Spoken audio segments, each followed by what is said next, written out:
ప్రపంచ ఆదివాసీ దినోత్సవాన్ని ఆదివాసీల్లో కొంతమేరకు ఐక్యతతో కూడిన ఉనికి వెలువడుతుందనే ప్రస్తుత పరిణామాలు చూస్తుంటే స్పష్టమవుతుంది.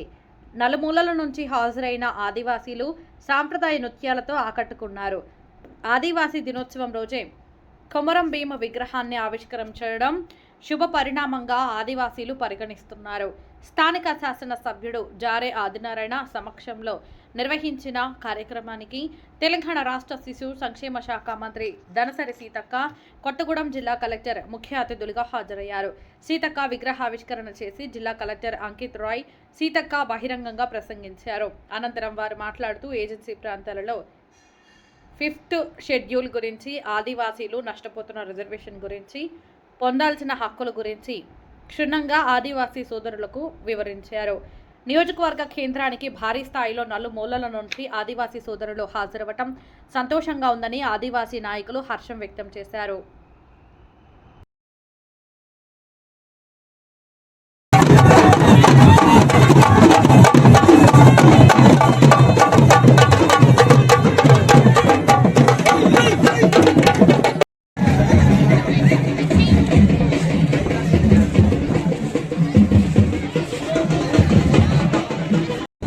రమేష్ గారు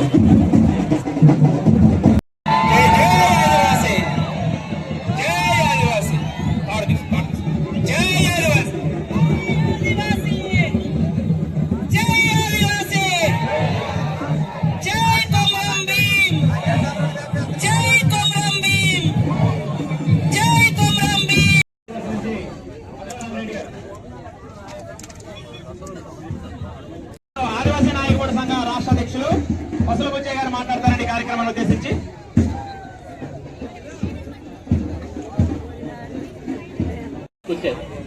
మరి అటువంటి పరిస్థితి నుంచి అది ఈ కాంగ్రెస్ గవర్నమెంట్ ఇన్ని సంవత్సరాలు తెలంగాణ ఉద్యమం వచ్చింది, ఇంకో రకరకాల ఉద్యమం వచ్చింది, ఏ ఉద్యమాల్లో పనిచేసేట్లు కానీ తెలంగాణ ఉద్యమం ఇచ్చినాక కొంత లిబరల్ వచ్చింది.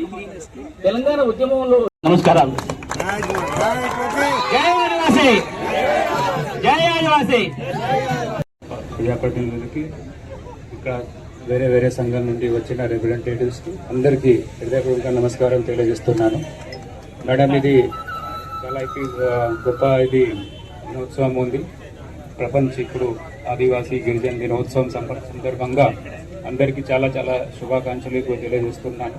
అలాగే ఇప్పుడు కొన్ని ఏరియాస్లో ఇప్పుడు సోలార్ సంబంధించి, లేకపోతే ఇక్కడ ఇరిగేషన్ సంబంధించి, ఎలక్ట్రిసిటీ సంబంధించి, స్కూల్ సంబంధించి మొన్న కూడా ఒక హ్యాబిటేషన్లో కంటైనర్ మోడ్లోన మీతో స్ఫూర్తి తీసుకొని ఇది చేయడం జరిగింది. అలాగే ఇప్పుడు కూడా మనం అప్పుడు రివ్యూ పెడుతున్నాము. ఐటీడీఏతో కోఆర్డినేషన్తో ఎక్కడ కావాలంటే అన్కనెక్టెడ్ హ్యాబిటేషన్స్ ఉంటే, లేకపోతే డ్రింకింగ్ వాటర్ సమస్య ఉంటే అప్పుడు ఇది ఎండాకాలంలో మార్చ్, ఏప్రిల్, మే, జూన్లో కూడా కొన్ని హ్యాబిటేషన్స్లో కూడా ఇది డ్రింకింగ్ వాటర్ సప్లై. అలాగే ఇప్పుడు మనం విద్యా వైద్యం ఇక్కడ హాస్పిటల్స్లో కూడా ఎక్కడెక్కడ ఇది ఏజెన్సీ ఏరియాలో గిరిజన ప్రాంతంలో ఇక్కడ ఇది కావాలంటే పిఎస్సి స్ట్రెంథనం, అలాగే ఇప్పుడు సబ్ సెంటర్స్ స్ట్రెంథనం కూడా మనం చేస్తూనే ఉంటాము.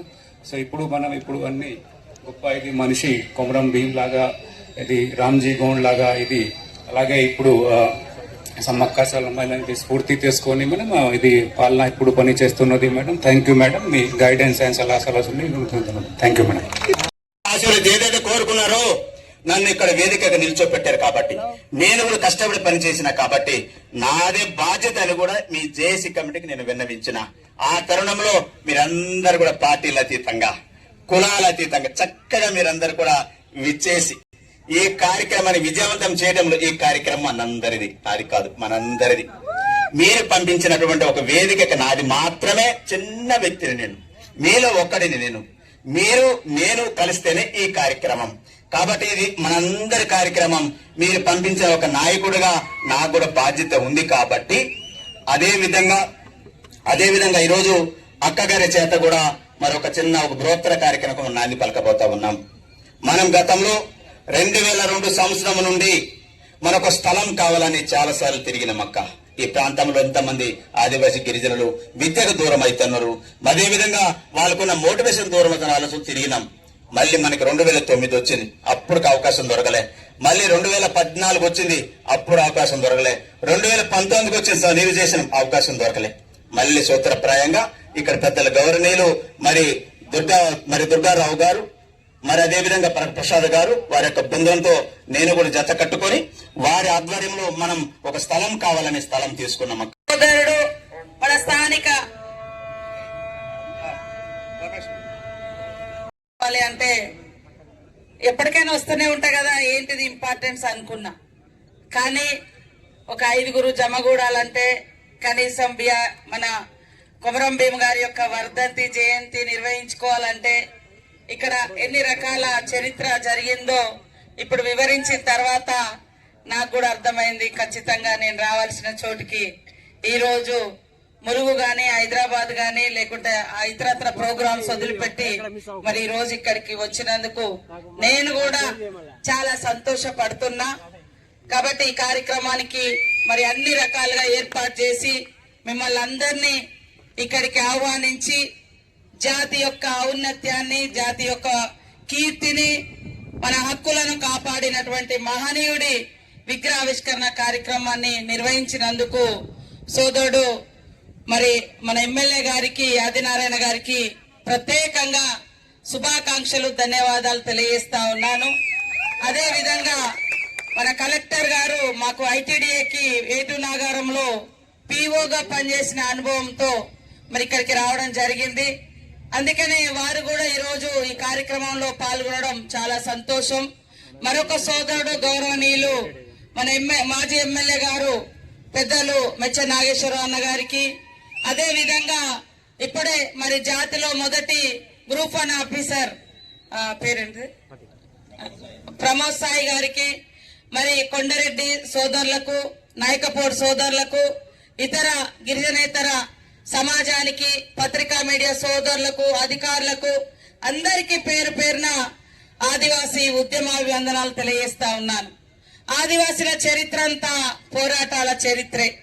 ఇవాళ అడవిలో మన పూర్వీకులు జీవనం మొదలుపెట్టిన కానుంచి చెట్టుతోటి, పుట్టతోటి, వానలతోటి, వరదలతోటి, జంతువులతోటి పోరాడుతూ ఇక్కడ దాకా మనం వచ్చినాం. కానీ మరి పోరాటాలు చరిత్రలో అమోఘం. ఆనాడు కాకతీయులకు వ్యతిరేకంగా పోరాడిన సమ్మక్క సార్లమ్మ నుంచి, మరి బ్రిటిష్ కాలంలో పోరాడినటువంటి బీర్సా ముండా కాడ నుంచి, రామ్జీ గోండు కాడ నుంచి, కొమరం భీం ఆనాటి నిజాం పాలనకు వ్యతిరేకంగా పోరాటం కాడ నుంచి ఈనాటి వరకు పోరాటాలలో అగ్రభాగాన ఉన్నది ఆదివాసీలే. ఆ పోరాటాలన్నీ ఆత్మగౌరవం, హక్కులు, మరి స్వేచ్ఛ, సమానత్వం కోసం జరిగినటువంటి పోరాటాలు. ప్రాణ త్యాగాలు కూడా పెద్ద ఎత్తున జరిగినాయి. కానీ ఫలితాలు చాలా చాలా తక్కువ ఈ జాతికి దక్కిందని నేను చెప్పదలుచుకున్నా. మంత్రిగా ఉన్నా కానీ ఫలితాలు చాలా తక్కువగా వచ్చినాయి.